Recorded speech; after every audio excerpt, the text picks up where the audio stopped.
আমি আমার দাদার থেকে 4 বছরের ছোট। হুম আমি আমার দাদার থেকে 4 বছরের ছোট।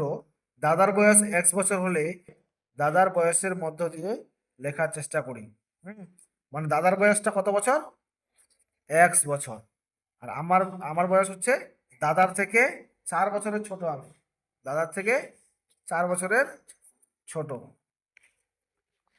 তাহলে আমি এখানে দেখে নিই সবার প্রথমে দাদার বয়স 1 বছর। দাদার বয়স 1 বছর। ঠিক আছে, দাদার বয়স কি 1 বছর, বুঝতে পারলি? এবার আমার বয়স এখানে লিখবো, আমার বয়স, আমার বয়স। তাহলে দাদার বয়স 1 বছর। আমায় কি বলেছে? আমার বয়সটা কত? দাদার থেকে 1 বছর আমি ছোট। মানে দাদার বয়স থেকে আমাকে আমার বয়সটা বাদ দিতে হবে। হুম এখন যদি আমি ধরি, ধর আমার দাদার বয়স ধর 10 বছর, তাহলে দাদার থেকে আমি 4 বছর ছোট, মানে আমার বয়স কত? 6 বছর। ওরকম হচ্ছে এখানে বলছে দাদার বয়স 1 বছর। এক্স এর কোনো নির্দিষ্ট মান নাই। এক্স এর মান যে কোনো সময় যেরকম কিছু হতে পারে। মানে এক্স এর মান কোনো সময় 10, 12 যা কিছু হবে।